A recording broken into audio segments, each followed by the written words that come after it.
Mallayya Jewellers, Ottupara, Vadakkanchery. Phone 04884232666. നമസ്കാരം, any time ന്യൂസിലേക്ക് സ്വാഗതം.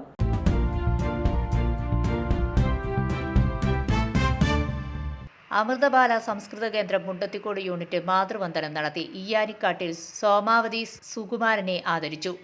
പാതിരിക്കോട്ടുകാവ് ക്ഷേത്രസമിതി സെക്രട്ടറി രാജു മാരാത്ത് ഉദ്ഘാടനം ചെയ്തു. യൂണിറ്റ് കോർഡിനേറ്റർ രഞ്ജിത്ത് കളരിക്കൽ അധ്യക്ഷത വഹിച്ചു. ജില്ലാ കോർഡിനേറ്റർ ഇ സുമതിക്കുട്ടി ടീച്ചർ സ്വാഗതവും ബാലകേന്ദ്രത്തിന്റെ പ്രവർത്തനത്തിന്റെ വിശദീകരണവും നടത്തി. ഇന്ത്യൻ പോസ്റ്റൽ ഡിപ്പാർട്ട്മെന്റ് തുടർച്ചയായി 3 പ്രാവശ്യം അവാർഡുകൾ നൽകിയ പ്രീത സിദ്ധാർത്ഥനെ രാജു മാരാത്തും ഇ സുമതിക്കുട്ടി ടീച്ചറും ചേർന്ന് പൊന്നാടയണിയിച്ച് ആദരിച്ചു. SSLC +2 ഉന്നത വിജയം നേടിയവരെ അനുമോദിച്ചു. മധുരപലഹാര വിതരണം ചെയ്തു. സിദ്ധാർത്ഥൻ, അഭിരാമി, പ്രീത എന്നിവർ പ്രസംഗിച്ചു. News desk, any time news. കൂടുതൽ വാർത്തകൾക്ക് ഞങ്ങളുടെ ചാനൽ സബ്സ്ക്രൈബ് ചെയ്യുക, ഫേസ്ബുക്ക് ഫോളോ ചെയ്യുക. വാർത്തകൾ വേഗത്തിലറിയാൻ എനി ടൈം ന്യൂസ്.